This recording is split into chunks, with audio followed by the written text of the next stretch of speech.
Imagine grabbing a cold, refreshing beer, crisp, clear, and golden. Now imagine someone telling you that at some point during its making, something from a fish helped make it look that good. Sounds like a prank, right? But it's not. For centuries, brewers have used something called isinglass, a substance derived from fish bladders to clarify beer. And before you swear off your next drink, don't worry. It's not quite what it sounds like.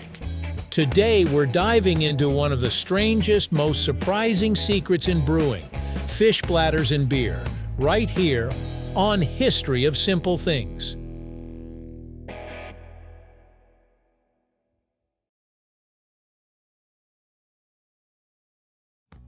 The use of isinglass in brewing goes back hundreds of years, particularly in England. As early as the 18th century, brewers were already looking for reliable ways to make their beer clearer and more visually appealing.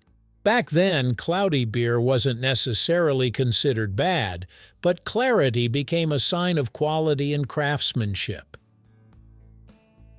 Isinglass itself comes from the dried swim bladders of certain fish, especially sturgeon. These swim bladders help fish control their buoyancy underwater, but when processed, they yield a form of collagen that has some pretty useful properties. Brewers discovered that when added to beer, isinglass could bind to floating particles like yeast and proteins, causing them to clump together and sink. Before modern filtration systems existed, this was a game changer. It allowed brewers to produce bright, clear beer without waiting weeks or months for particles to settle naturally. And in a competitive market, faster and clearer beer meant better business. So what is isinglass, really? At its core, it's a purified form of collagen taken from fish swim bladders. Once extracted, it's dried and processed into sheets, powder, or liquid form. When added to beer, isinglass acts as a fining agent. That's a substance used to remove unwanted particles from liquids. These particles, like leftover yeast, proteins, and other microscopic debris, are what make beer look cloudy. Here's where it gets interesting. Isinglass carries a positive charge, while many of the particles floating in beer carry a negative charge. Opposites attract, so the isinglass binds to these particles, forming larger clumps. These clumps become heavy enough to sink to the bottom of the fermentation vessel, leaving the beer above clear and clean. And no, it doesn't stay in the final product in any meaningful amount. By the time the beer is ready to drink, the isinglass and everything it pulled down with it has already been removed. For traditional brewers, especially those making cask ales, isinglass became almost essential. It worked quickly, required no complex equipment, and didn't alter the flavor of the beer. Clarity matters more than you might think. Even if two beers taste identical, most people will assume the clearer one is higher quality. It's a visual expectation that's been built over centuries. Isinglass also helped stabilize beer by removing excess yeast, which could otherwise continue fermenting and affect taste or carbonation levels. So it wasn't just about looks, it helped create a more consistent product.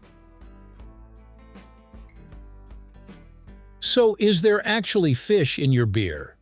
This is the part that surprises most people. Technically, fish products are used during the process, but they're not really in the beer you drink. Isinglass is a processing aid, not an ingredient. It's used temporarily and then removed along with the particles it collects. So by the time your beer reaches the glass, there are typically only trace amounts left, if any at all. That said, because it comes from fish, beers clarified with isinglass are not considered vegetarian or vegan. And in some countries, labeling laws don't always require brewers to list processing aids, which means many drinkers have no idea it was ever used. Today, brewing technology has evolved a lot. Many breweries now use mechanical filtration, centrifuges, or plant-based fining agents instead of isinglass. For example, substances like Irish moss, which actually comes from seaweed, or synthetic clarifiers can achieve similar results without using animal products. There's also a growing trend toward unfiltered and hazy beers, like New England IPAs, where cloudiness is not only accepted but celebrated.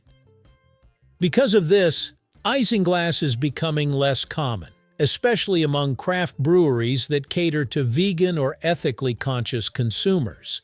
Still, it hasn't disappeared completely. Traditional cask ales and some classic brewing styles still rely on it because of how well it works. In today's world, people care more than ever about what goes into their food and drinks. Dietary choices, allergies, and ethical concerns all play a role in what people choose to consume.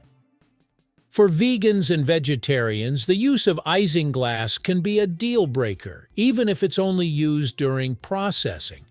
That's why many breweries now proudly label their beers as vegan-friendly, or explicitly state whether fining agents like isinglass were used. There are even online databases and apps dedicated to helping people find beers that align with their dietary preferences. So while isinglass might seem like a small detail, it's become part of a much larger conversation about transparency in food production. So, yes, the rumor is true. Fish bladders have played a role in making beer for centuries, but it's not as strange or as off-putting as it first sounds. Isinglass is simply a clever, old-school solution to a practical problem: how to make beer clear, stable, and visually appealing. And while modern brewing is moving away from it, the fact that it was ever used at all is a reminder of how inventive humans can be. From medieval brewers experimenting with fish byproducts to today's high-tech filtration systems, the journey of beer is full of unexpected twists. So the next time you're holding a crystal-clear pint, take a moment to appreciate the history behind it, because hidden in that clarity might just be one of the strangest secrets in brewing history. Thank you for watching. If you have suggestions for our next video, feel free to share them in the comments below. We'll be sure to give you an acknowledgement for your contribution.